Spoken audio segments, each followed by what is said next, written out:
All right, we are back. Welcome back as we continue to set sail forward here through sunny skies, a harbinger, hopefully, of a summer, a beautiful summer ahead over here, everywhere, Summer of the Mind. I made a mix called the Summer of the Mind. Anyway, welcome back. Artist Journal, February 7th, 2024. Broadcasting after the gym and having a wonderful time. Actually feeling great. The brain is breathing. That post-gym brain is breathing. So let's see if it performs for us today. Welcome back. My name is Adrian Pocobelli. And so a massive amount of tabs are in order here. So I'm going to be as speedy as I can be. It is astonishing how much gets released here of note. And I'm just, again, as I always like to say here, putting out my hand in a waterfall here and collecting whatever passes through my feed or stream of information here. And so it is quite astonishing, really, what is going on here. I mean, almost without parallel. I mean, where else? I guess, as far as the visual arts are concerned, I suppose... once you're off the internet, again, is it going to galleries and all the business of the art scene? It's the business of the art scene, and you just wonder, probably, I assume, generally speaking, sometimes it competes, but generally speaking, the traditional art scene is going to be bigger dollars, right? But in terms of the actual content... And when you forget about the dollars and you just kind of look at what's going on, it does make you wonder, which is the more active scene? Which scene has more things going on? And it's kind of an interesting question to a certain degree. Maybe it's in a weird way, is this a kind of competition of sorts of images, very loosely defined, on Instagram versus Twitter? Of course, Instagram having a bit more of the, traditional art scene, whereas Twitter or X having more of the digital kind of crypto scene. So all to say, let's not take too long here. So I'm sure the great majority of you will recognize the artist. And I had to do a double take because, of course, this is Lorna Mills, and this is Lorna Mills on Solana. A wonderful opening here, a wonderful way of presenting herself to a new blockchain for her, I think, as far as I understand here, and this bacon with the pink. And again, I had to do a double take because I was where's the kind of the rude awakening thing that I'm going to get here? What's the joke I don't get? Is almost what I was thinking to myself. Maybe there is a joke I don't get. It is just bacon. And now I'm starting to wonder, maybe there is a joke I don't get. It kind of looks like a hashtag. So all I know is, basically, in a sense, I don't have too much to say. The work speaks for itself. This very fun frying bacon juxtaposed with this kind of hot pink, this bright hot pink. And it made me think just in a process, how this was built. I assume probably there were two strips of bacon that started this work, and then maybe it felt like it wasn't enough, even though it probably was tempting to go with the two strips. And then so maybe we'll just put it across and add another layer of two more strips of bacon, and here we are. So who knows? Pure speculation, of course, on my part. And of course, Legendary Weave. So here's Lorna Mills on exchange.art. Sold out, by the way. And how much were these selling for? It's a little tricky. I think a Gogolitis here with the active history. Here we go. 0.75 sol. So 7.5 sol. Nice take here for Lorna Mills. Very nice compliment to her Tezos business there. So very nice, just a very cool work here. And of course, with Lorna Mills, finally, we have the racehorse names. I asked her, where do the titles come from on the Twitter space that we did? They come from racehorse names. Of course, they always have unusual names. And so here is just another example. All of her artworks, as far as she said. Here is a more edgy one. I think it was on the cover of Exchange Art or on the homepage there. And here, kind of an interesting, kind of pixelated out a little bit. On purpose, of course, and just, doing some exercises here, kind of suggestive. Encircle Missy, again. So it's very interesting, these titles here, because it seems to me the other one had weave in it, and it was almost like bacon was being weaved. It's like Lorna Mills looks at the title of the racehorses, then she looks at her work, and then she tries to find a congruence, an association. And, then you see something like Encircle Missy. Okay, we got some, people at the gym, some women at the gym. Maybe there's a connection there, and there is your work. There is your title. So all very interesting. So this is 15 sol, a 1 of 1.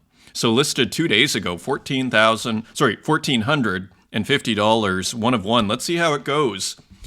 Sol collectors can throw down as far as the amount that they'll spend. So Bridge Party here, kind of an edgier work. And this is a family program for the most part, so we're going to leave that one there. But there's the page, and love the banner here, looks great. And again, really cool. So Lorna Mills selling out the bacon, legendary weave on Solana. So a pretty fun development there from just a great artist and a very friendly individual. And big shout out to Lorna Mills, who I met in December.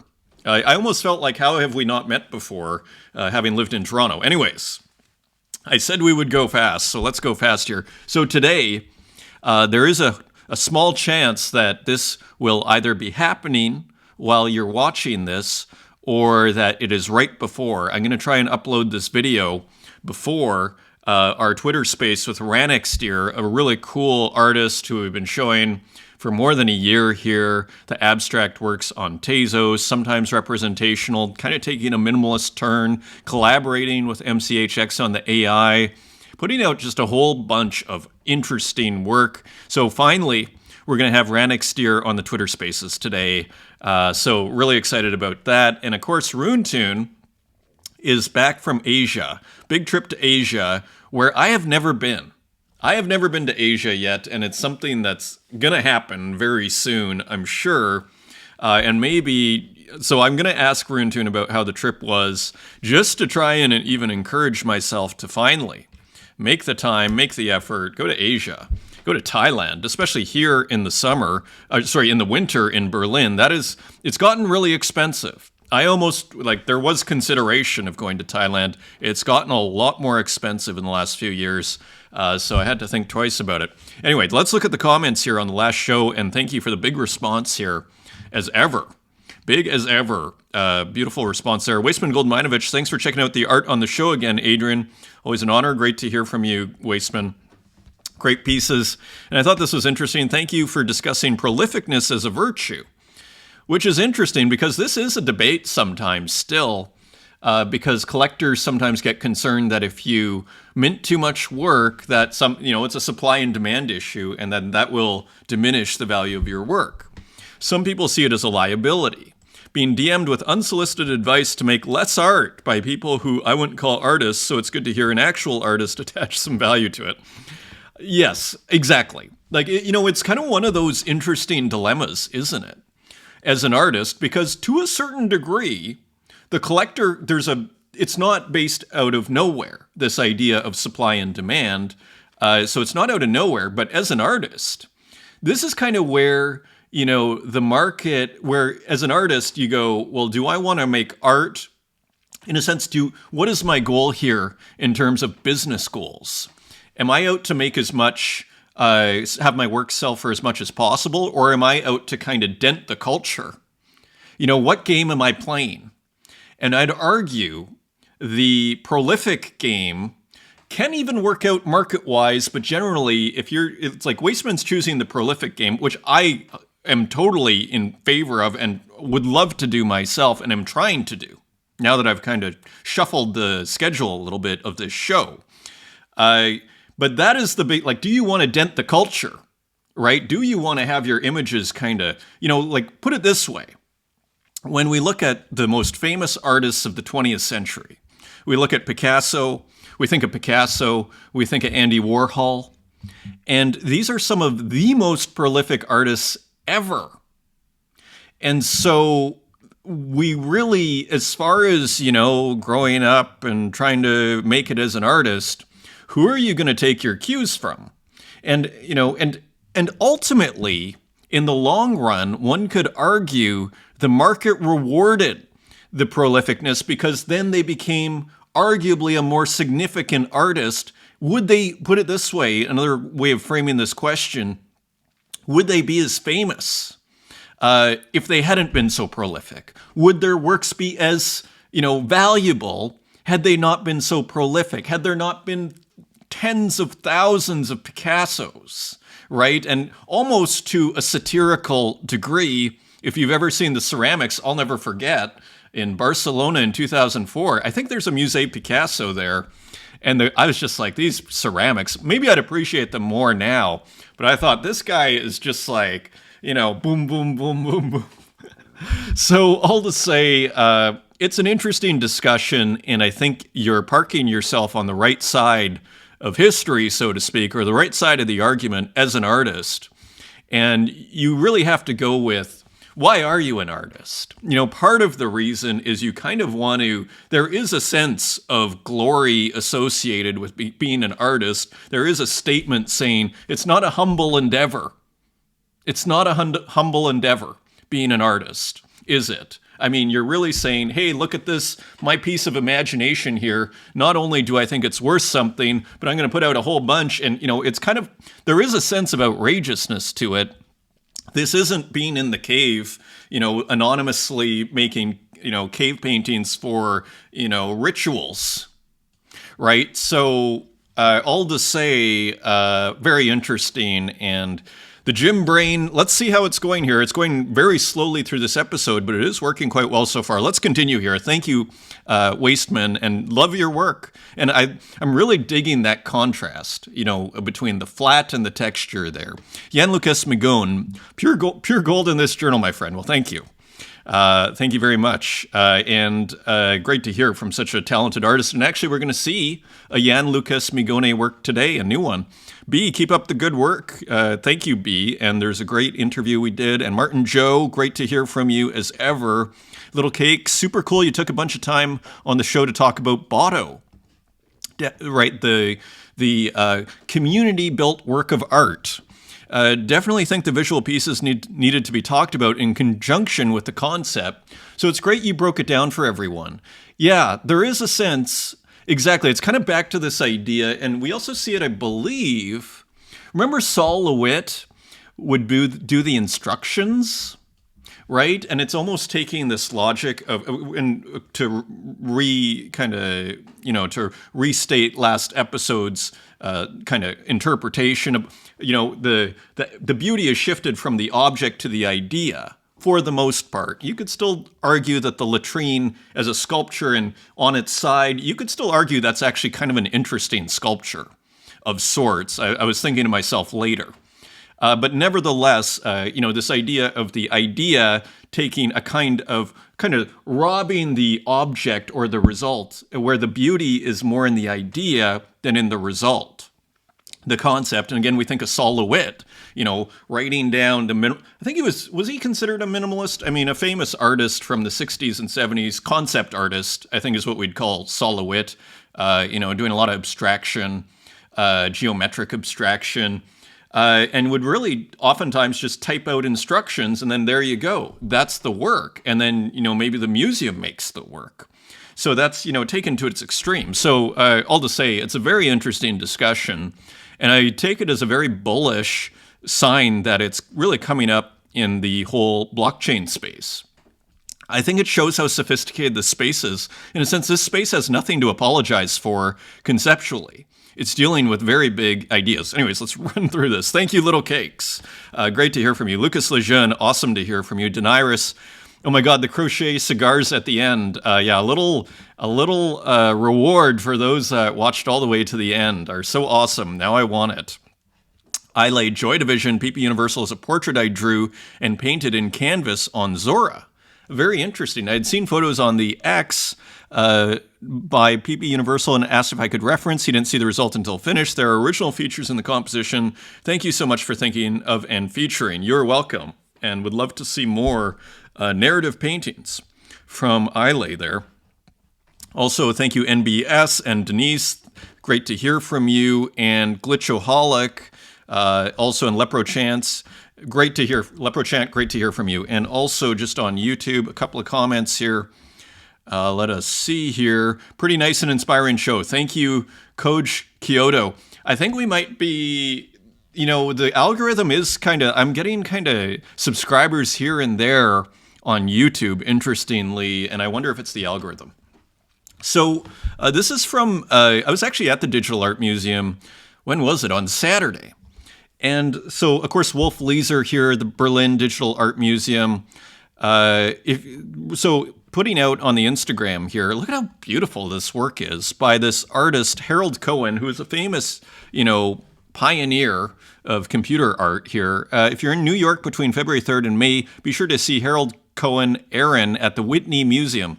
So now at the Whitney, and I don't, I'll be super, transparent here. Like, I don't know a ton about actually the history of digital art in the sense that I was often kind of bored by it.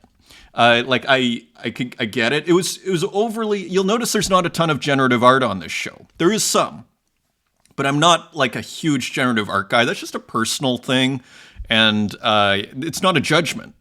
It's just a personal, you can't be expert or, you can't love everything, right? And so put it this way though, had I seen more works like this, I think I would have been more into, really getting down into digital art history, because this really speaks to me. I see all sorts of issues that we deal with here that, that we'd see in like 1980s, late Warhol, in, beautiful Richard Prince paintings, which are some of my favorite kinds of works of art. Again, traveling through the mediums. And here, you see this kind of awkwardness, almost as if it was painted with a mouse, but who knows? And maybe it's a pen plotter. Who knows what the process is? But I look at this and I want to know more. That's what I see here. And there it is at the Whitney. So if you're in New York, that looks like a must-see. And I have to, the color, how is this all chosen? And is this a physical? I suppose it is. There's a lot to really love. And what really jumps out at me is actually you see the plant here, and then there's the background in red. What jumps out at me are how the red doesn't go all the way to the line. And that feels very original and exciting and originality, and it's beautiful. And it kind of reveals something about the process. So there's a poetry there. That's the thing. Like, when you put too much into the machine in generative art, I feel like sometimes, at least from my own sort of poetic, aesthetic appreciation, sometimes I feel like it robs a work of the poetry to a certain degree. But here, this is full of poetry. So very interesting, and maybe a reason to visit New York. Who knows? I just wanted to continue, just a note here. More on this Rosenquist thing. There's a Phillips auction, gives James Rosenquist estate the best of both worlds. So having, again, as Katya Kazakina said, the art detective was saying in our last show, having a bit of a moment, James Rosenquist, of course, the very famous pop artist, whose works, sound like they were going for quite a bit lower than the other pop artists. And again, I was suggesting this is because of the later work. Which tarnished, perhaps, in some people's eyes, because oftentimes, and I understand the skepticism towards James Rosenquist's later work, there is a sense of like, ooh, what's going on here? But generally speaking, the later work is often underrated, in my opinion, of artists. Like Warhol's later work, I'd argue Richard Prince is in top form here in the last 10 or 15 years. And all the things that kind of made Richard Prince famous, even Warhol. I mean, I like the Campbell's Soup Can. Maybe I'm just overexposed to it. But it's the later work, the painterliness, the bad painting on purpose, the collaborations with Basquiat. that stuff is just magic for me. Anyways, so James Rosenquist. There is a bunch of works carrying an estimate of $500 to $700. You know what this reminds me of? This reminds me of like a crypto project that it's going to launch at 100,000 market cap, but then it's going to 100x. I really doubt, after all of this press, that these James Rosenquist prints are going to go for $500 to $700. Let's very quickly just see what they're saying. James Rosenquist offer around 50 prints made across 50 years. This is the estate. For the first time in a Phillips auction on New York on 15th of February. It's no money spinner. The sales total estimates tops at $410,000. I suspect it's going to be broken just for value. Because all of a sudden, when you're talking $400, that's something that a lot of people watching this show could afford. And all of a sudden you have a James Rosenquist print, maybe even, from the last 50 years here, maybe even from the 60s or 70s, with lots starting at $400. Rather, says Mimi Thompson, the artist's widow and the board director of his estate, the aim is to put images in the hands of people who could spend $1,000. So a very noble, goal here from Mimi Thompson. You do wonder, because of the cheapness, because of the low cost, if the flippers are going to, like the trad art flippers are going to jump in, and because it seems like an easy 2x, doesn't it, if you're picking up something for $500. So let's leave this here then, but I just kind of wanted to show that there is more buzz beyond Katya Kazakina's article there. And so very interesting there. And this this was in Bloomberg Business Week. Can AI unlock the secrets of the ancient world? And of course, we like to deal with antiquity here too, in moderation, I guess. Almost 2,000 years, a volcano preserved Herculaneum's vast library of scrolls, but left them unreadable. A volunteer army of nerds has been racing to decipher them. So this is quite something. I mean, just, for example here, Aristotle is thought to have had dialogues, and we have none of them. And I think even plays, if I'm not mistaken. But they're definitely thought to have dialogues, maybe plays. This stuff has all been lost. But look at this. This is very significant here. So the Herculaneum papyri are a collection of scrolls whose status among classicists approaches the mythical. The scrolls were buried inside an Italian countryside villa by the same volcanic eruption in 79 AD that froze Pompeii in time. To date, only about 800 have been recovered from the small portion of the villa that's been excavated. So there are more in that villa. But it's thought that the villa, which historians believe belonged to Julius Caesar's prosperous father-in-law, had a huge library that could contain thousands or even tens of thousands more. I mean, this could change everything, because we have to think, like when you think of the history of Western civilization, we're talking in large degree, when you think of the church and Greece's impact on, Rome and then the church, this could completely turn the whole understanding of the Western tradition upside down. So, as they say here, approaches the mythical. I'd never heard of this stuff. I've heard of the Nag Hammadi manuscripts. I didn't realize there was a hall that was unreadable. But it sounds like they're going to try and use AI to decipher this. This could be just astonishing. Such a hall represented the largest collection of ancient texts ever discovered, and the conventional wisdom among scholars is that it would multiply our supply of ancient Greek and Roman poetry, plays, and philosophy by manifold. High on their wish lists are works by the likes of Aeschylus, Sappho, and Sophocles, but some say it's easy to imagine fresh revelations about the earliest years of Christianity. And let's just look at the quote here and then move on. Some of these texts could completely rewrite the history of key periods of the ancient world. To a certain degree, it could rewrite world history to a certain degree. I don't want to overstate things here, but this is huge. Says Robert Fowler, a classicist and the chair of the Herculaneum Society, a charity that tries to raise awareness of the scrolls and the villa site. This is the society from which the modern Western world is descended. Indeed. So so all to say they're going to try and use some AI here, and so just a really fascinating. Look at this. Look at where they lived. It's like, okay, show's over. That was a good show. Let's continue here. Okay, so Solana shut down, and so this is interesting.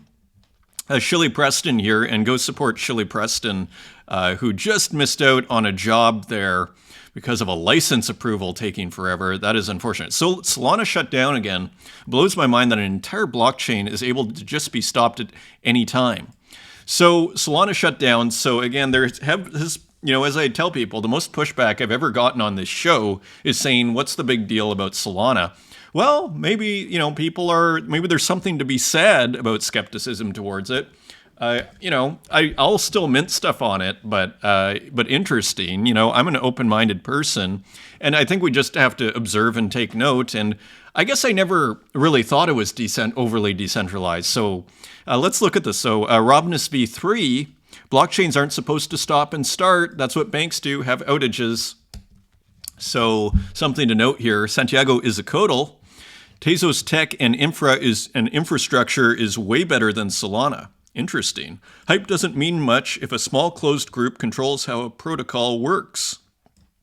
So it doesn't mean great art isn't there, though. It doesn't mean art isn't great there, though. Art goes beyond any chain, in my humble opinion. But it is extremely important for artists to know how does any blockchain work, its protocol, and its development environment, as well as who's running its nodes. We're responsible to be informed. So interesting comment, and I think there's something to be said for that. Santiago Izicodal, nothing beats Bitcoin stamps. So another observation and insight here on the blockchain, and much appreciated to Santiago Izicodal for the education here, because otherwise, how do we know this stuff? And you don't even know where to look or how to ask the right question. So much appreciated there. So nothing beats Bitcoin stamps when it comes to asset immutability. So Santiago and B interviewed me about a week and a half ago on a Saturday morning here, Friday night for them. And it was really fascinating. We talked a lot about stuff like Bitcoin stamps. And so here, just for our discussion on ordinals here and just the overall, tying this into the Solana shutdown, Shaban Shame, linked to tweeted by Santiago Izicodal, unveiling the immutability spectrum of blockchain assets. Check out my latest infographic. So as you see here, Bitcoin stamps, if you look at immutability here and longevity, it sounds like they'll never be removed. With Bitcoin ordinals, it's very high likelihood that they'll never be removed. But if Bitcoin consensus, as you see down here, moves to censor ordinals and no operator maintains an uncensored version. So there could be a decision by the devs and just a consensus that if ordinals start screwing up the chain, there is a chance, although it's unlikely. And very high cost. Bitcoin stamps are extreme. And look at this. Maximum size is 10 kilobytes. So, and I just wanted to mention, I almost forgot to mention this. So remember I started last episode with Kareem Safa's work. So I was just kind of making a smaller copy for the curation on object that I try and do each episode. Most of the time I do. You know how big that file was? It was 13 kilobytes. So that beautiful Kareem Safa that we started with, it's almost would fit as a Bitcoin stamp and would easily fit as an ordinal, minting for $40, $40, $50, depending on how busy the blockchain is. So very interesting. And then of course the mutability goes down, or the immutability goes down, and you see, and the cost goes along with it. So interesting graphic there posted or tweeted out by Santiago Izicodal. Here was another very interesting development here, breaking from the Ordi wallet. It appears that from Ordi, it appears that OG Bitcoiner and Rare Pepe artist Rare Pepe is on Counterparty, as far as I understand. Skrilla Ventura just spent over 1 Bitcoin, so $40,000, to inscribe these high-res one-of-ones into Bitcoin. And so very interesting here. So actual physical drawings, it looks like. So But you know what I thought to myself? Like, I want to look more closely here because $40,000 divided by 2, 4, 6, 8, 10. So there's 100. 40,000 divided by 100, I guess, is that $400 each? Interesting. These 2, 4, 6. So maybe that's $400 each, right? Very interesting. Okay, so yeah, watch this space, this ordinal space. Zora continuing to iterate and develop here. Zora now has Arbitrum support. Of course, Arbitrum being a layer 2 on Ethereum, so making things way cheaper. So that is a pretty big move here. And there is I would mint this. You see there's 21,000 minted. So there is, discussion, will there be a Zora airdrop? In other words, free tokens given to users of the platform. You probably want to pick this one up. Arbitrum Zorb. If they're going to put out a special thing, because they're, if there is an airdrop, they're going to have to try and figure out who to give it to, right? And so having this NFT probably doesn't hurt, and that's probably why there's 21,000 minted. So FYI. On that one. Super Rare also developing here, a whole new way to mint on Super Rare. So introducing, I think, what you'd call lazy minting. With just one transaction, artists can put a body of artwork on chain at the same time without breaking the bank. Collectors cover the gas fees, right? So the collector, similar to what we see with Gamma, as far as I understand, if I remember right, yeah, of course, where the collector will pay the minting fee. So very interesting. And, again, I'm just thinking to myself, yeah, what works would I put on if I didn't have to worry about minting? So very interesting. So something to check out here. Very interesting.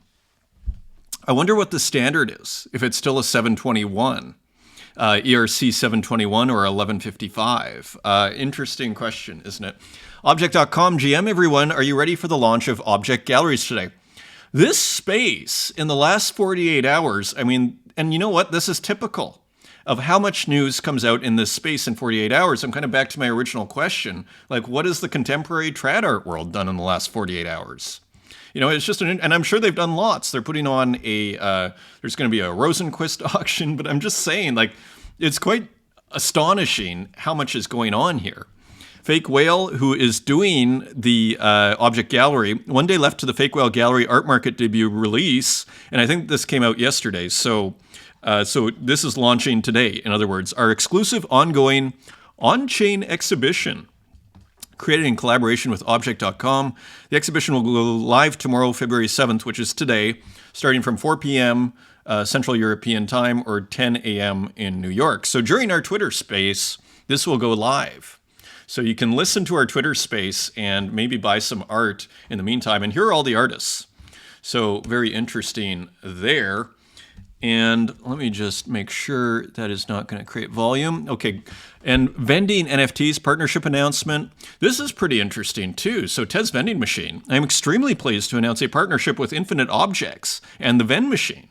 So, of course, Infinite Objects are the makers of this pretty well-known format here, physical format of displaying digital art in this kind of almost, I guess it's glass or mylar, like really nice wrapper here. An Infinite Objects is a display that plays a single visual loop permanently. Infinite Objects are also known as video prints. How will it work? So, how cool is that? The Tez Vending Machine partnering up with Infinite Objects. So pretty big deal here. There's a Beeple with Infinite Objects. Michael Micasso takeover on February 11th. So tons going on. His vending machine has its own token and everything. So lots going on with the Tez Vending Machine. So into the art we go. Another stunner. Let's see if we can make this bigger. This is by Quampa. Grasshopper and a Moth. And I love this title. There's something kind of Aesop's Fables about it. I don't know if there is an Aesop's Fable of Grasshopper and a Moth, but what an awesome... there's something kind of very anciently simple, for lack of better words, in a good way, about this subject matter here. Grasshopper and a moth. It feels like, again, like a fairy tale that I don't know about.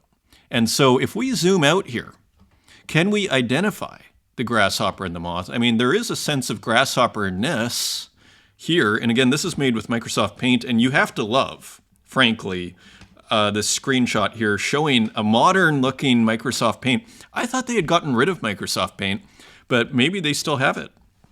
It would seem so. And then here, like, is this the moth? Not sure, but just another stunner here from Quampa. There's a big cross, interestingly, 50 megabytes. So just a beautiful work. I mean, when you, kind of epic, right? In its scale and everything. I mean, 7,000 pixels. So another just like epic work here from Quampa. Interesting corner here. And, you know, so just very, very, very cool. So I didn't see this minted anywhere. Link to Instagram, maybe this in print, where Quampa, I think, has been doing some physical prints. So MS Paint 2024. So a new one. I'm pretty sure we haven't seen that one. And here is Marcelo Pinel, Aquarius. And of course, I am an Aquarius. It actually is my birthday tomorrow. So big shout out to Marcelo Pinel. Aquarius, February 5th, 2024. And here is the water bearer, as it's called, with almost like a disco ball water-bearing vase here. It seems like it's developing here, doesn't it? Marcelo Pinel's work and style here. It seems to be, interestingly, just kind of evolving in very slight ways. And there's the constellation there. And so what's so cool about this series, among many things, is how Marcelo Pinel releases it as, you know, now we're in the month of Aquarius. So that is very cool, and beautiful plants in the foreground here. Let's see how it did. Let's see. There are 4 left at 42 Tezos, selling edition of 25. So selling probably, looks like 18 there at 42 Tezos. Nice take in a tough market. Shows it's just a more selective market. That's all that's going on. And again, it shows that there are, you know, money is being spent. Collectors are still looking for work. Now look at this brilliant work of art by, as you'll probably recognize, Hasdrubal Waffle. Swalmo, current bid, so 1 day left and 9 hours on this bid here of 0. So fairly reasonable. I mean, what is this, $30 for this Ethereum 1 of 1? I love this piece. Again, there are so many works I could have started with in today's show. This is one of them, which is, because what I love about it, you know what it reminds me of? It reminds me of the Caillebotte, Gustave Caillebotte work. Was it called The Floor Scrapers? Let me just look here.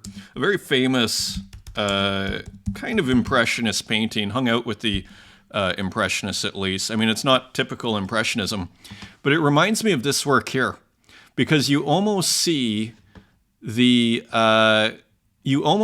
surface of the canvas. There's almost like a self-reflexivity here of the surface of the canvas. It's almost about painting to a certain degree, this work here. You know, it's scraping off the surface here, but it's being painted. And I see a very similar thing going on here, with the digital pixels are kind of being mowed. And then you see the pixels being, you know, and then you get this flat pixelation here. This is a brilliant work of art. Again, really easy to have started with this. And you see this beautiful pink surrounding here. More brilliance, really, from Hasdrubal Waffle, and just the, you know, just the super original background, just a super original, brilliant artist here. Can't say enough good stuff. So Daedalus Zeus starting the bidding there, very reasonable price. A few others came out from Waffles there. Cameo, interesting, and so no listing there. Always interesting kind of buying mechanics there. And big shout out, actually, Hasdrubal sent me a work. I didn't even realize till Ahek said, look in your hidden folder in OpenSea, and you'll see a Hasdrubal Waffle 1 of 1. So big shout out to both Ahek and Hasdrubal Waffle. So all to say, just more beautiful. I love the background here. There's something almost kind of trading card-esque about this one, just kind of interesting. Here's another one. This one is not moving, and you see some interesting dithering going on here in this work, and I think it's called Pocket Twerkers, and like just, a reserve of free. So $20 maybe for this work, one of one work of art. So all sorts of opportunities here. Of Landry et al., and this is minted, and maybe you put an offer in for some of these. I'm thinking to myself, but all to say, very, very beautiful work here. Interesting pyramids down here, and just a lot of fun. Kind of interesting contrast between the still and the moving pixels here.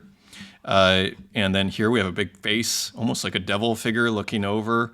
Who knows? All just very interesting. Another work on Foundation. This is by Santiago.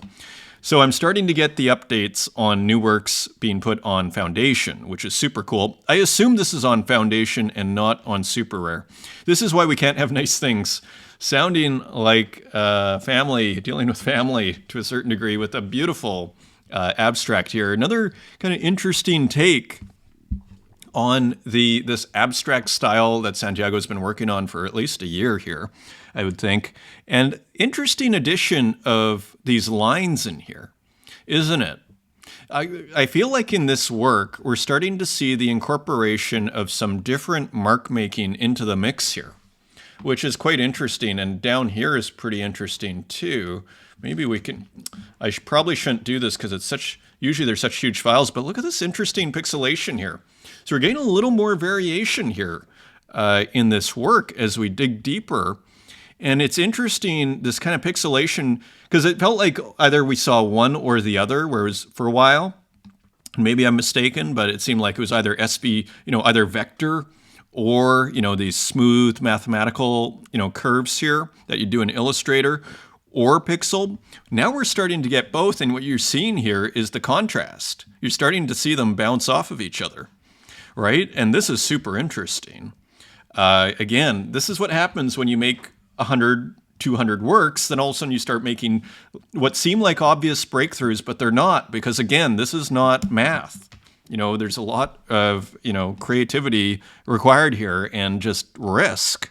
So here, this looks, I think, like perhaps, maybe this looks a bit more, okay, we'll look up really closely, another huge risk I'm taking here. Yes, there is some vector here.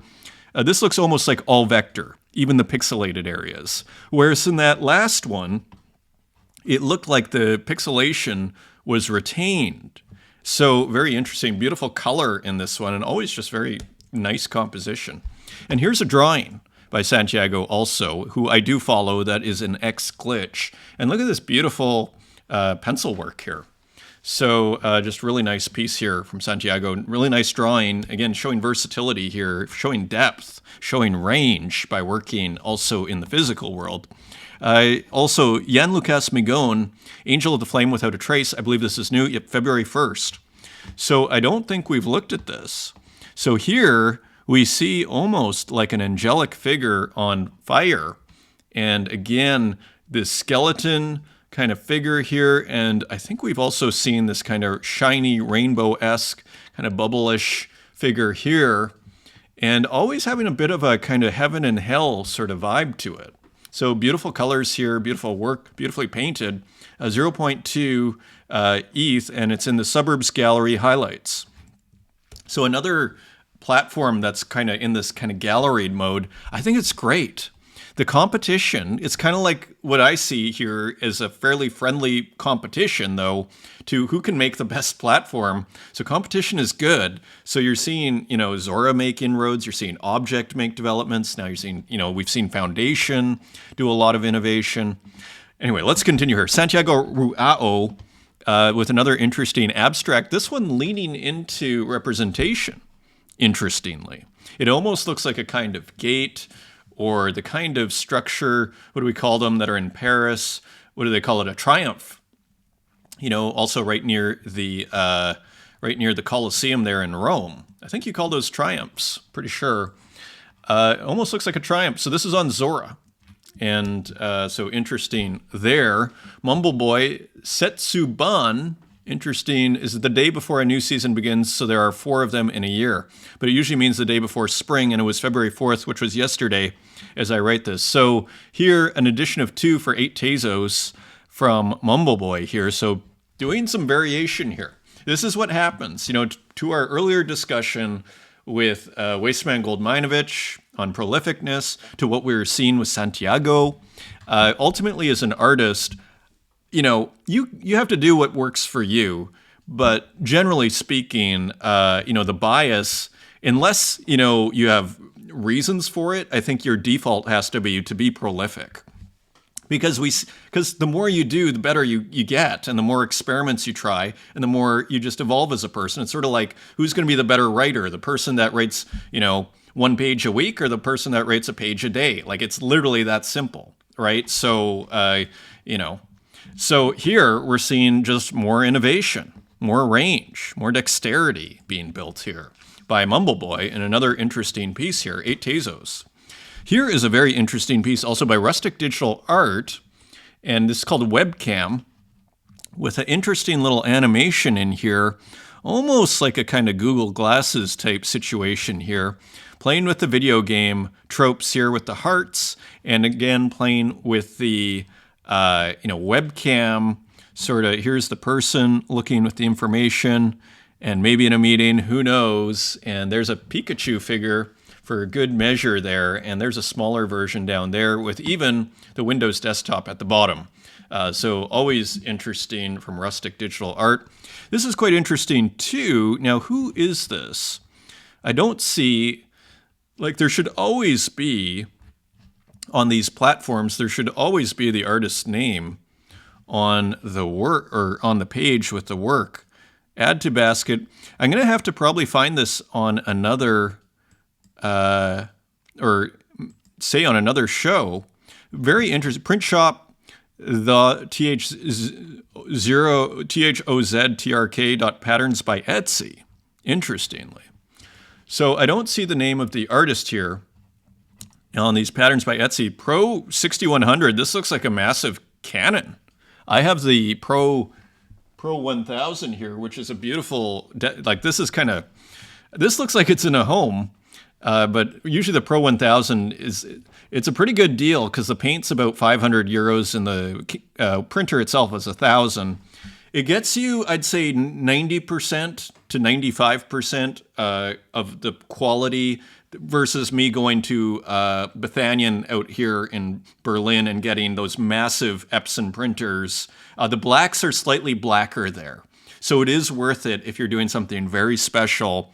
Like what I use the Canon here for is kind of the drafts where I'm working with stuff, testing stuff out, getting an idea of how this is going to print, maybe preparing stuff. And then I'll take it to there to get the dark blacks.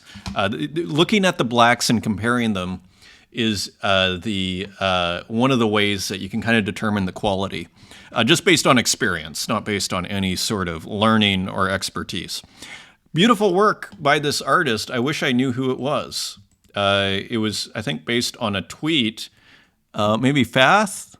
So I'll have to try and dig that up for next episode, but I thought a very interesting kind of work here. And then you see Solitaire in the middle of this computer, just a beautiful work. So hopefully I will discover who this is. Uxine, get verified or devour 500 ads a day. So referring to Twitter here, where if you don't get verified, you will be given ads. It's also, I think, on Netflix, where there's different kinds of tiers of subscriptions. So almost like those that can't afford it will have to watch the ads, is how things are kind of turning out in some of these digital platforms. So there, of course, is the check mark, pixelated out. So beautiful work here. I'm not sure if it's a newer one or not. Always kind of feeling kind of stage-like here. Almost like a stage set of sorts in this very beautiful, almost kind of De Chirico-esque tunnel here. But here in Uxine's colors. So just an interesting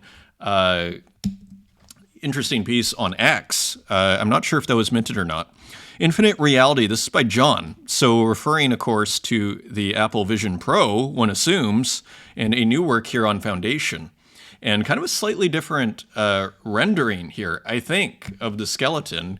Maybe slightly less kind of dithering, I think. Sold for 0.33, and this was listed on February 5th, so nice sale from John, who's got a legion of collectors here. This is RJ, word art, so more experimentation, more conceptual work by RJ, Armut. Instead of putting it on the latrine in The Fountain by Marcel Duchamp, which you could argue is kind of like a founding work of conceptual art, to our earlier discussion of the beauty moving from the object to the idea and Saul LeWitt and all that stuff. So RJ playing with these ideas here in this rendering of a computer, putting, the latrine was signed with Armut. This is Armut 2024. So interesting word art. Interesting piece. Nuv 1914, who makes these brilliant experimental gradient works. How are we doing here? We're not doing too bad in terms of time. Look at how big these are. Look at how big these are, and you gotta love this JPEG'd out area here. Just very interesting, but sharper here. And again, another very prolific artist. Now, what's going on here? Planta de moneda. So it looks like this is almost like the trunk of a tree, or maybe these are little plants. It's all suggestive and all kind of reminds me of that early 20th century, I think it was a futurist who used kind of a lot of this kind of style of work. I'll have to try and dig up what artist I'm thinking of there. Here's another one by Nuv 1914, Cerezas y Abeja. Not sure what that means, but it looks like we have maybe cherries or a flower. And here I'm just not sure. Maybe an animal. Kind of looks like a tail, but not exactly sure. Maybe if you know Spanish, it's easier. Amelia Versace, loving these works by Nuv 1914. 10 Tezos, 1 of 1. This was interesting. Romana Polly, randomly scattered in the wild, and this is a cyanotype. So we're looking at Bosque Gracia's cyanotypes. Oh, look, created in Bosque Gracia's, let's just see here. So there it is. Created in Bosque Gracia's art residency in Patagonia, which I believe is in Argentina. So very cool. So here are some of the results. So actually, let's make this big. And here, I thought, again, these cyanotypes are just beautiful. And I guess you can have some yellow in here, interestingly. So another layer of yellow, an additional complicator, as I like to call them here. So just beautiful texture here. And you see how beautiful these cyanotypes are, and that blue is just special. That's what I'd call it. Addition of 5 for 4 Tezos each. Romana Polly is the artist. Here's Walk with a fairly colorful, at 1010, which I still think is 911 here. Fairly colorful work here. As we see with the red in the background, kind of looks like someone walking on the street here, maybe with a backpack, interestingly, and maybe some destruction there, but not sure. Edition of 1 at auction for 2 Tezos. So people they're always selling. That's what's beautiful about them.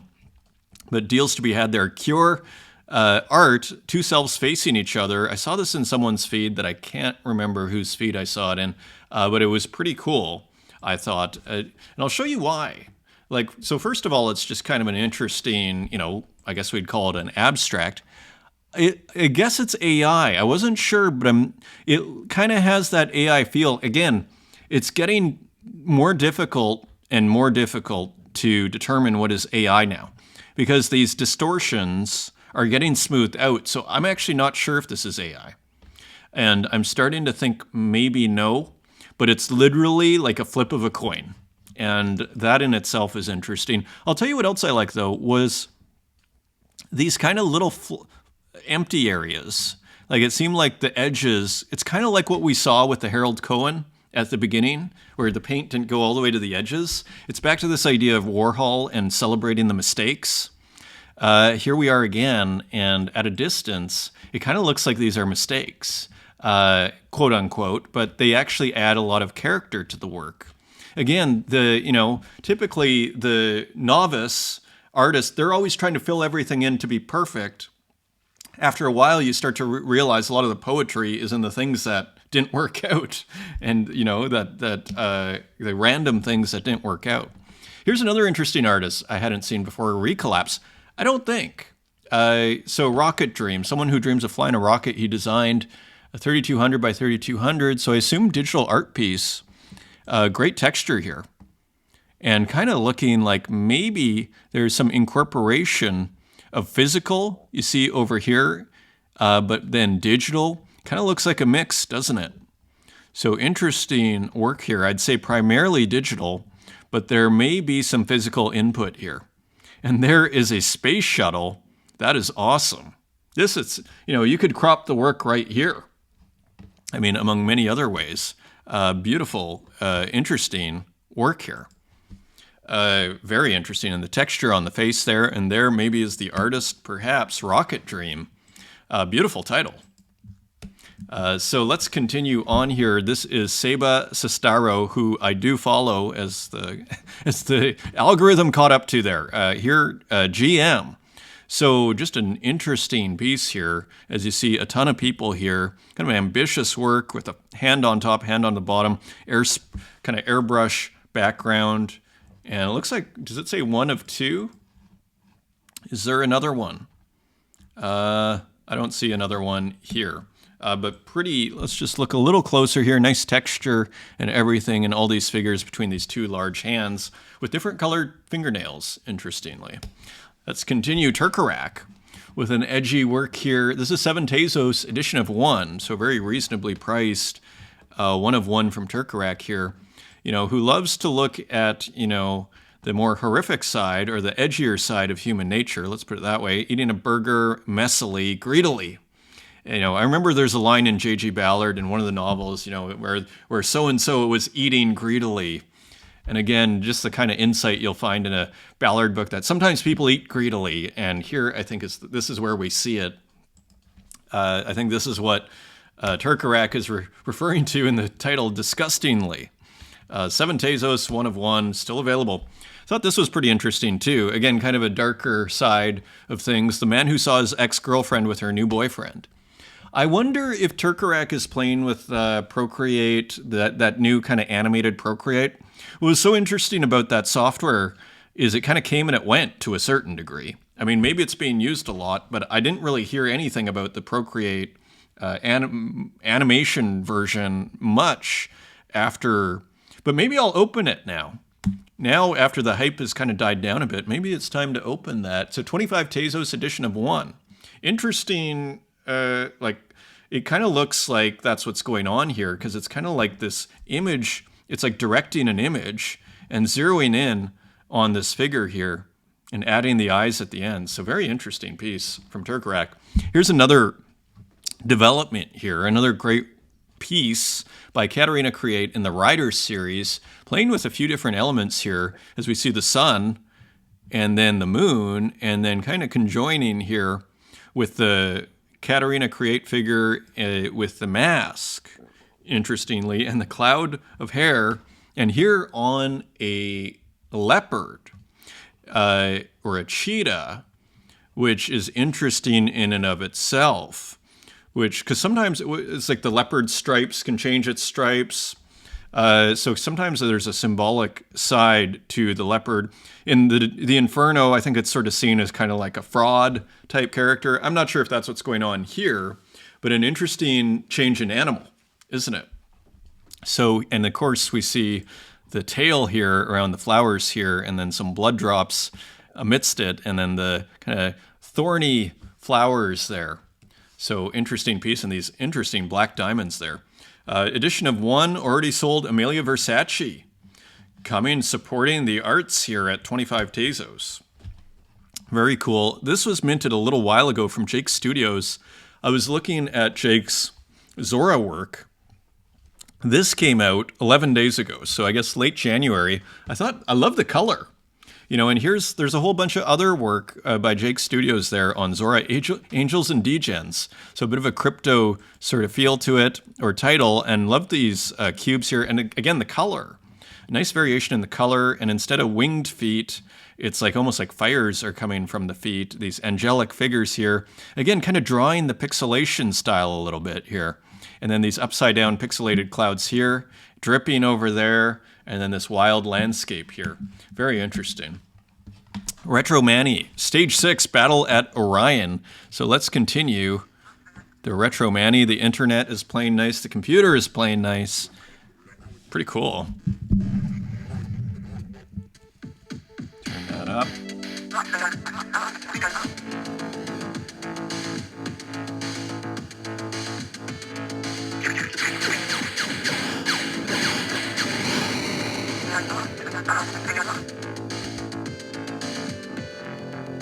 So, pretty rad.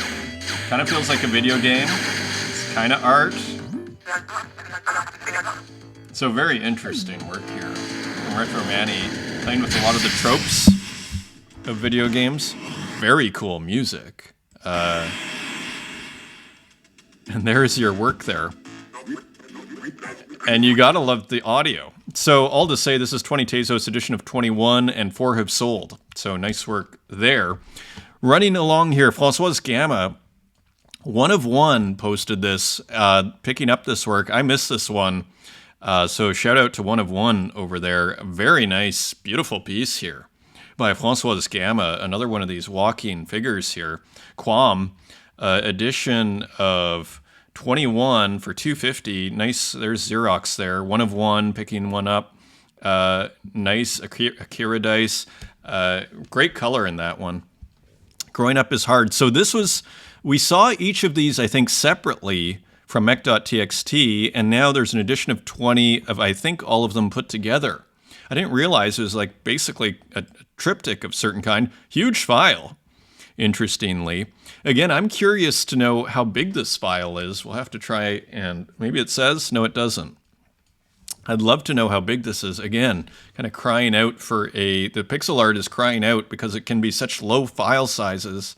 303 by 180 cries out for ordinals to a certain degree. Anyway, beautiful work here from mech.txt, Michael Micasso, putting all 3 works together. And another beautiful DOS work here. Finally, A Good Night, and of course I follow mech.txt there. That is an X glitch. Look at this great negative space here. Great color. And again, kind of taking these Ultima 4 kind of style tiles, maybe inspired tiles, as we were seeing in Kyle Flemmer's review, if I'm not mistaken. What's interesting about, one of the interesting things that mech is doing is you see it's kind of got the 2-to-1 ratio pixels, for example, for starters. So that's a variation, a creative variation there. And also just the overall composition, playing with this kind of almost like 45-degree angle looking down work, kind of bird's eye symbolic view of that Ultima 4 and video games had. But then here, you know, making a building of a certain kind and creating this kind of space here with what looks like sea, a red sea here.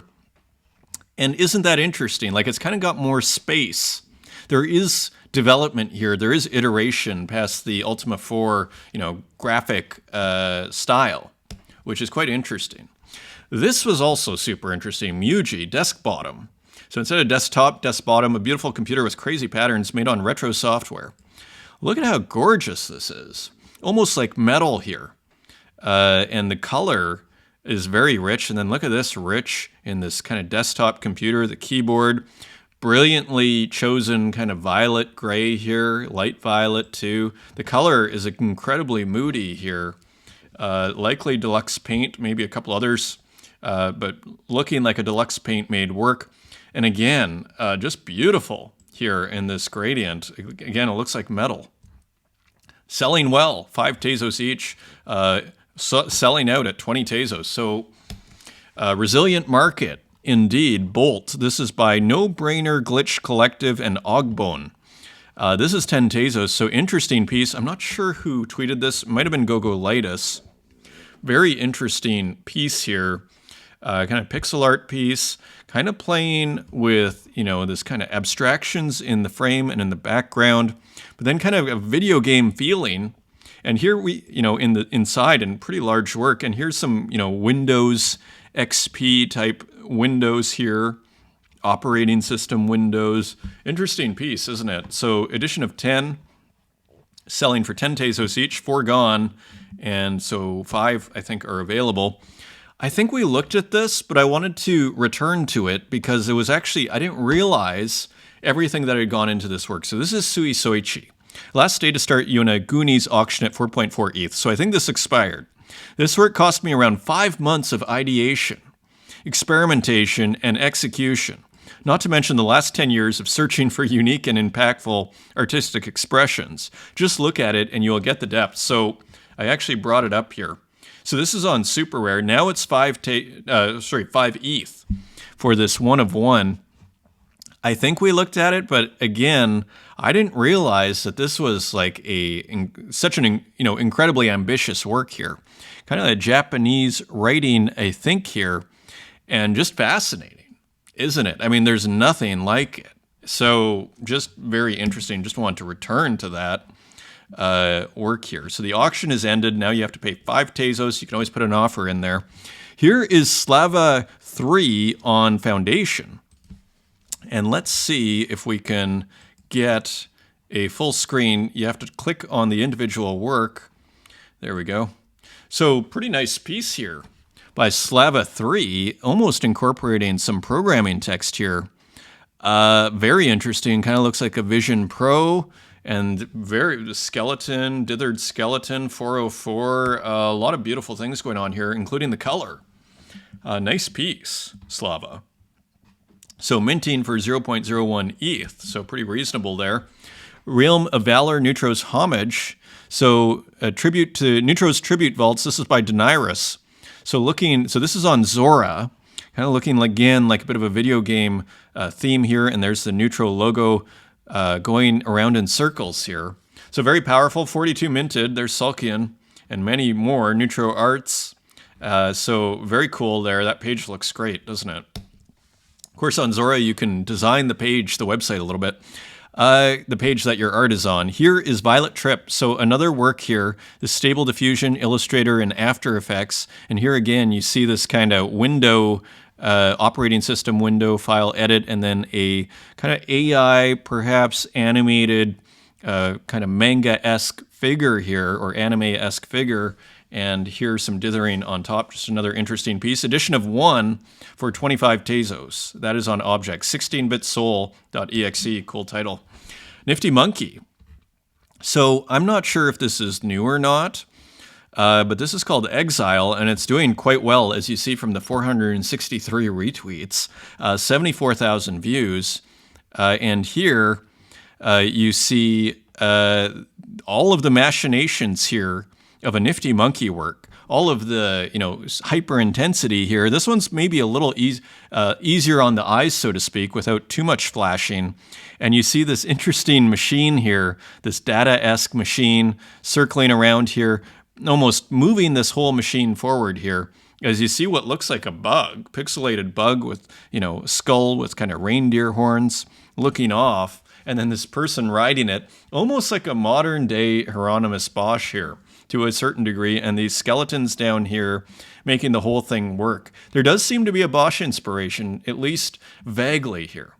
So interesting piece here from Nifty Monkey, doing fabulously on X. This is Padu. Padu, this is a reserve of 1 sol on exchange.art, and here you see a very interesting pixel art piece here too, very minimal, very interesting, very original. As you see these kind of checkerboard pattern running into each other, and almost like these water seeming tears almost coming out of the eyes, who knows, and these chains going back and forth. Could also hang in the same show there, made with Aspirite as Nifty Monkey there. So this is on exchange.art for 1 sol. Adventure Island, this is Chaz, and this is an edition of 15, continuing the retro arcade games. And here we have some beautiful sky in the background here, and looking up close, you see one of old video game that I don't really recognize. It's pretty amazing though, these arcade games, how they all had their own specific interface to play the game. Interesting, easy to forget that. Cool work, Mika Oladev. So here Another work by Mika Oladev, not as many gradients on this one. So another variation, again, super prolific artist here, as we see another figure, another kind of bust here of sorts, or portrait from Mika Oladev. So I assume that'll be minted probably pretty soon. Usually, if I'm not mistaken, they get released on X first and then they get minted. Here's Braun, whose work we've been looking at, this abstract kind of pixel artwork, half moving, half, a lot of selections, interesting mark making, kind of sampled brushwork and everything. And then this kind of cycling, just very original abstract art here, digital abstract here from Braun, Flux number 6, coming out February 6th. So we haven't seen this one. That is new. Feels with a new piece. And this is already 44 Tezos. And also, so this is 44 Tezos on primary. And Feels, of course, having a very, large collector base, if I'm not mistaken, kind of OG of Tezos here. And here, so a new work, these animated abstracts, which tend to do phenomenal on X, Flowchild. So a new one from Feels. I thought this was super interesting, this piece. A very edgy work. I could have almost started with this. This work by Shima Gahara Renki, like On a Quiet Day. Like, this is such an edgy, like it's celebrating, we were talking about celebrating the errors. Like, this is celebrating the errors on steroids to the point of it's just becoming this whole other thing. Again, it's like an out of focus JPEGization, and here, but it then celebrated. And then for me, it becomes a very exciting work. So again, another prolific artist. Had they not been so prolific, I don't think they would have made this super interesting, contribution to what we're all doing out here. Shima Gahara from Renki, edition of 1. Make an offer. Acid Boy, here also celebrating the JPEGization, seemingly. So interesting work here from Acid Boy. Again, kind of celebrating these, JPEG artifacts, so to speak, here in this work here. And we have another one, Acid Rain. So we were seeing this being previewed on the laptop there. Acid Rain is a piece inspired by the incredible artist Gogolitis. So interesting to see overlap between Gogolitis and Acid Boy. The more you look at it, the stronger the illusion gets. Enjoy Acid Boy. So isn't this interesting? Pretty powerful work here. It gets pretty intense. I almost feel like my visual field is telling me to run because the roof is collapsing. You can't look at that for too long. But brilliant work as ever from Acid Boy. And here's Gogolitis, the invisible spectrum. So we're starting to see these artists seem to be influencing each other somewhat, which is quite interesting because they're not exactly from the same, animated abstract and a pixel artist. As I like to call Acid Boy, the master of psychedelic abstraction, and here is Gogolitis, like, a pixel art factory master. Interesting to see the crossover there. It shows that artists, trying out new things, growing their craft. Again, the virtue of prolificness. The Invisible Spectrum, cool title, edition of 30, 23 Tezos, I think on secondary, if I'm not mistaken. Now on secondary, so nice work there, selling out Gogolitis. Composition 114, so a few by Klaus. So more beautiful works here. I was in the gym this morning and I was thinking, Klaus, I was thinking about Mo SHIT and Klaus, and just like run. Like you guys are doing, it's like Mo's getting all this traffic from these AI artworks. Klaus is putting out 114 works in what seems like a few weeks.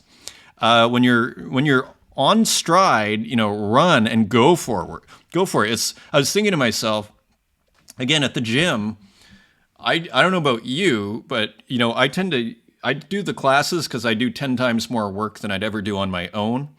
And at the gym, and when you get kind of beaten down, you're exhausted. And then sometimes you hit escape velocity. And that's when I was thinking about these guys. I was like, now, you're going, you speed up when you're getting exhausted. And all of a sudden you get a second wind is often what it's called. And I just thought, run Klaus, run Mo, so anyway, here's some more beautiful, brilliant, prolificness from Klaus. Composition number 118. Again, feeling kind of like a modern day Kandinsky series here. with these beautiful works, beautiful experiments. Again, a beautiful inquiry into video art and these different compositions here, into analog video glitch animation. Call it what you will, into GIF making. 21 Tezos edition of 1 available. So all editions of 1, which has worked out really well for Klaus there.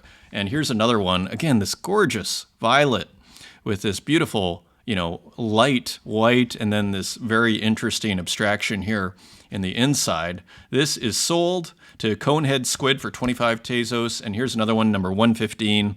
Also sold to Amelia Versace, patron of the arts. Indeed, on Tezos here. So just another interesting, beautiful work here.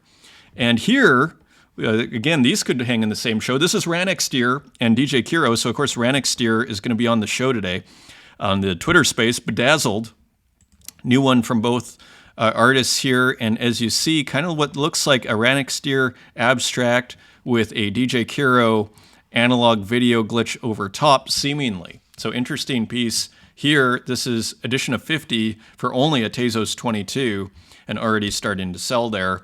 And here is Kiro, and I believe on a solo by Kiro here, solo work. And here, again, just another very interesting addition to these, really abstract compositions done with analog video software, seemingly. So just very interesting. Of course, remember the Pink Panther from the other day, those beautiful painted, works where Pink Panther is painting. Flow. So this is LB and Jada. Video art made with Blender by Jada and analog process by LB. So again, these, analog video processing artists, analog glitch artists, they're very easy to, I would say, to collaborate with, because they can just add, their hardware and start tweaking things over top, so ripe for remixing and collaborating with these artists. So there's one by Jada and LB. And here is an LB that I missed. This came out January 3rd. Video Piracy is a Crime. And there is a Hen VHS tape, and there's the Mario Paint icon there. Video Piracy is a Crime. So all hilarious, which LB has adopted. The genuine product. 5 Tezos edition of 20. How many are left? Maybe 7? 7 left at 5 Tezos. Let's continue on. So more developments here from Element Lee. So now doing, taking, the pixel art and now applying it to a GLB or a 3D wood engraving, combining digital drawing and nature. So just more incredibly interesting experimentation here from Element Lee, taking this, the pixel art, this kind of minimalist experimental pixel art, and applying it to different mediums to very interesting effect. Interesting title there too. 10 Tezos, edition of 30. And let's continue here. And Sky Goodman, happy birthday to Sky Goodman. Sky's going to be on a Twitter space, I believe in March. And this was put out, I think, for, as I think I was reading on X, is for Sky's birthday here, kind of a birthday edition, if I'm not mistaken. So a beautiful GLB here. Minerva MX Scanlines, 15 Tezos, edition of 42, for all sneakerheads and video freaks. Cool in the back there. So all to say, just another beautiful piece from Sky Goodman. And here's Kota Nakazono, Continuum number 190. So a new work here from Kota Nakazono, as we see the familiar, biomorphic metallic liquid object here in the front. Interestingly, with this little cube here, and then this almost like, underwater organic, animal, tail of sorts here. And then such an unusual composition here with this kind of rainbow-esque or gradients in the background with this, odd, wiring, so to speak. And then just large, beautiful gray background with maybe a touch of gradient there. But maybe that's my screen. 26 Tezos on secondary, and so selling out on primary. So market's not doing bad at all, frankly. Salawaki Keyboard Drama. So this is a minute and a half. I don't think we've looked at this one. This is February 5th. So I might have to go, but just to give you a feel of it. So this is of course, Salawaki was on the space last week.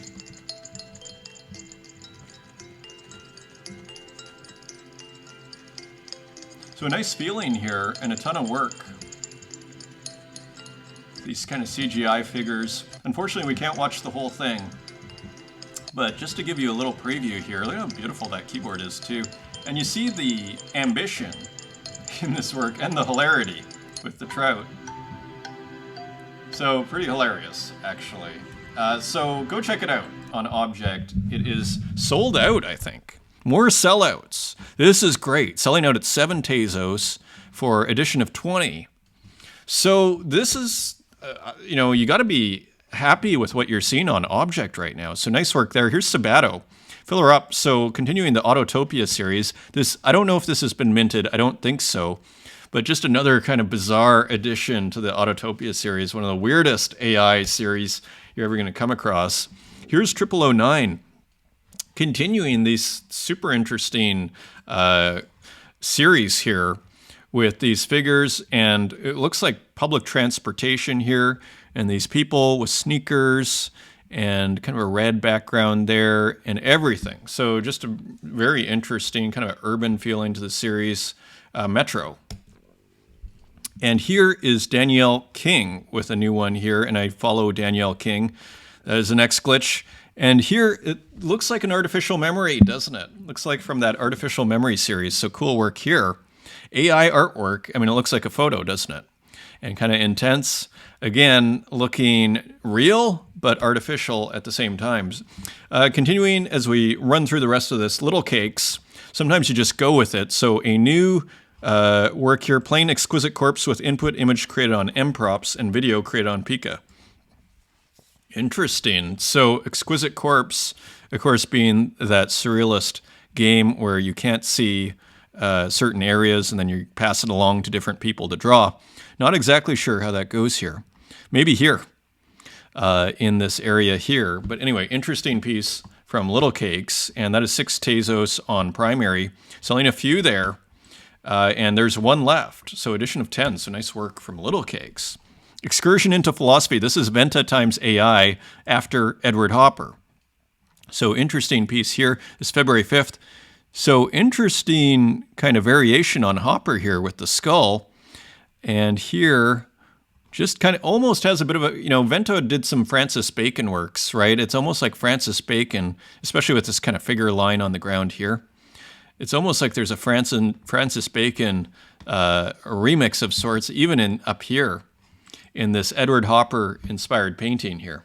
So interesting piece here. Again, kind of a spectral pastiche, we might say. After Hopper, I wonder if there's a Hopper that's quite similar to this. I'll have to look. Interesting feet there too. This is sold out at 5 Tezos each, edition of 6. A lot of sellouts. This is good. Look at this brilliant work by Trueface. Another work this show could have started with today. Almost, evoking, is it Etienne Jules Marie? Walking figures there, early photography, which was obsessed with movement, of all things, very interestingly. And seemingly, the structure is almost identical. Let me see if I can bring that up. We got a few by walking. I think it is, yeah, here we go. Exactly. This is one of my favorite artworks, actually. Kind of evoking this Etienne Jules Marie walking man chronophotography. What did Ballard call him? Ballard references these works in the Atrocity exhibition and calls them chrono. I'll see if I can remember that another time. Oh, and I just adore this one. This stuff, I find this incredibly stylish, this work here, where it's kind of abstracting the walking figure here. Just beautiful. 1886. So seemingly inspired by that, but not for sure. Here's another one by Trueface. My mind forgets the persons I have been along the way. Of course, Trueface, as longtime viewers will know, makes some of their own AI kind of algos, as far as I understand. So a real kind of not just using whatever, store-bought software, so to speak, but actually creating the algos themselves by OG AI TrueFace here.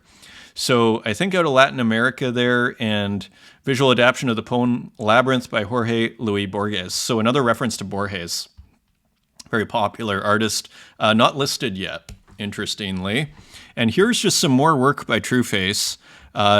A series of hidden faces in the latent space. And of course, the latent space often referring to AI, the latent space. The hidden space is another way of translating latent.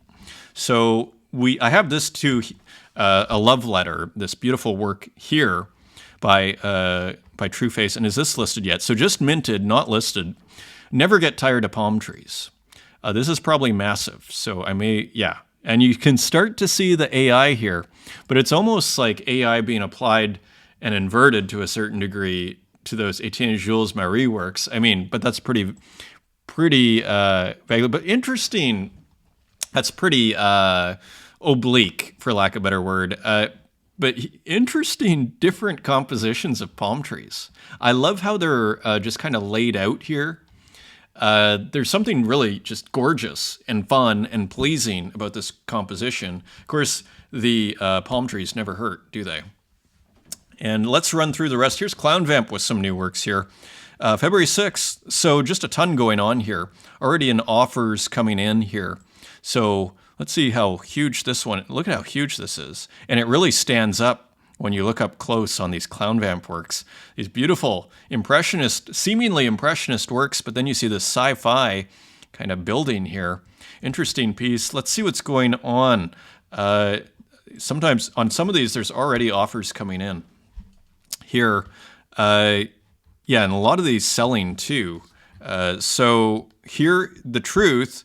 So I think a new series, if I'm not mistaken, or at least some new works here, released by Clown Vamp. Here's another one, The Madness Unleashed.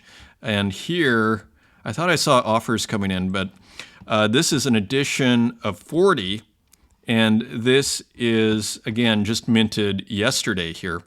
So let's take a closer look. The Madness Unleashed. So another just very interesting, look at how, this is incredible, isn't it? How well these stand up and just how painterly, it's pretty impressive. And you can see a little bit of AI distortion, but just hardly any. And there, look at how zoomed in we are. Very impressive. From Clown Vamp. And here's Lily Illo playing with texture a little bit here in this chair series, almost having a little bit of Marcel Duchamp's glass work, seemingly. You know what I'm talking about?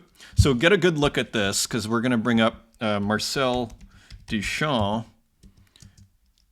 Just some of the shapes in the glass. This very famous. Do we have, okay. Kind of similar, like the chairs there, kind of evoking, at least for me, this area right here of the glass, which actually got broken in transportation. And then, of course, Duchamp, ever the the original, the real deal, so to speak, on conceptual art, the OG of conceptual art, says, okay, it's finished once it broke, as far as I understand the story. So very famous work there.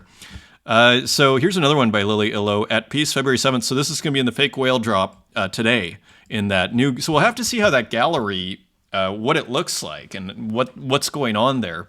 I don't really know too much really about what object and Fake Whale has planned for this gallery initiative. So we'll see here. So this work is being previewed here. Interesting AI distortion there and beautiful background from Lily Illo. And this is Tukes with some flowers here, some experimentation from the ever prolific Tukes. And here is another one that looked great from Tukes. So just doing very beautiful work here, as usual. And here's Strange Thing. I mean, look at how many great AI artists there are. I must admit it, I'm an addict, so I guess Strange Thing loving the Haribo here. A German Treat, the gummy bears. And there are the wrappers there too at the bottom. And this figure here with the beautiful halo. Look at that. And the Stussy kind of combining again modern clothing with kind of Renaissance, portrayals of ancient saints. Just another gorgeous color. The color, the color. And another work here by iBled, who we started with, if you remember, with one of these Mickey works. So another Mickey work here, and beautiful work here. So again, one of these distorted AI Mickeys here. And here you see the ears. Just beautiful there. Let's run through the rest. So Salawaki joking, me today and every day. I thought that was hilarious. And here is Mo SHIT. Another just like putting out a ton of work. And again, continuing to grow the following. Like it reminds me of Popple. When Popple started growing here, this has been, I think last I looked was 4,700. Like Mo is growing rapidly here. This is on Zora. So cool kind of textured work, hitting, like resonating with the public, it seems. This is how I spend my time, also by Mo. Another interesting kind of textile work, textile-based AI artwork. Interesting piece here. 14 Tezos edition of 1. Another really experimental piece by No Hygiene, green-headed emo, angel wings, red suit, and pink limbs. Look at that. So pretty edgy. And again, I don't mind these edges, these rough edges where the paint or the color doesn't go all the way. Again, reminds you of that Harold Cohen work that we saw at the start. Cool lasers here, for lack of a better term. As we run through the rest of the show, this might be the longest show ever, so apologies there. I'm going to really try and shorten these a little bit. Parsa Mostagim with some nice CGI. So really cool, kind of playing with the playing with the slot machine on the figures here and some gambling tropes and everything. So beautiful CGI work here from Parsa Mostagim. Tim Lahan, who we looked at previously. Look at how interesting this is. This looks like blue paper, torn beautifully, or maybe some sort of material. And then you get this beautiful car over top, very reminiscent of actually Giacomo Balli of the Futurists. Giacomo Balli. See, get a good look at this work here, okay, of the car driving. I think it's Giacomo, Futurist, Balla? Speeding automobile, maybe. No, here, this one. Okay, so actually quite different, but really reminiscent for me. And very interesting, very interesting. So cool work by Tim Lahan. Here's another car work, Road Tripping with My Friend by Nancy Friedland. So pretty cool there. This is posted by Tamboran 2 Gallery. And just see, let's leave that one there. Hidden New York, paintings by Aaron Morse. So more just very interesting painting coming out here in the contemporary art scene, physical painting. For all I know, actually, these could just be Instagram, people posting to Instagram, but it does seem, Hidden New York, that's probably related. It's probably in some gallery somewhere. Martin Bruce with another work here, another beautiful painting here. So here, kind of abstract background, mixing representational and abstract, maybe a cat with a snake. And then you get this beautifully colored kind of area here, always super unpredictable, super interesting. Here's Stephen Schwartzer with a beautiful abstract here, really abstracting Stephen Schwartzer's whole process down to just mark making. Beautiful. Very beautiful work here. Zeichnungen, so drawing aus der Serie Hindu temple. Polychromos of papier, so colored pencils, I think, on paper. Pretty large work, 120 centimeters by 84. Very cool. And Julia Wachtel, who I think is pretty renowned. Interesting combination here of, cartoons and, kind of what you might be tempted to call pop culture, low culture, and these kind of more serious photographs. Interesting juxtaposition. What really stood out to me, and probably why I decided to show this, was actually this innovation here of taking a color photo and then just taking a strip and then making it this kind of yellow, mustard yellow color. Very interesting move here. Again, looks simple in retrospect, but to make that leap, it's not necessarily easy. Nice work by Zoe Kim here as we wrap up here. So this is, I think, a close-up of this work here. Super interesting artist. By Cry For Me is the name of the piece. Only 4,400 followers. Interesting. Here is Luciana Guerra with a work, a beautiful abstract here. Another week, another chance to improve your art. Exactly. Very nice layering going on here. And would probably hang really well in the same show as a Demon Ego. And here's a new Demon Ego, GM. An interesting kind of just ink drawing here with different mediums, maybe some colored pencils there. Looking all physical on this one here. And of course, The Great Walk. Another one you could have started this show with. There are so many great works that came out in the last 48 hours. It is astonishing. Look at how masterfully executed this simple happy face is. Like, it's just, again, I always say that with Walk, just masterful. That's on Zora. And Rune Christensen. Look at how good this looks when you put it in the context of people here. This painting looks just stunning. This is going to be in London at the Kristen Hillardy Gallery in London. That's on Thursday, February 8th. And that, my friends, is your show. Thank you for joining me. And in the Twitter space is right around the corner here. So hopefully I see you there. Until next time, take care.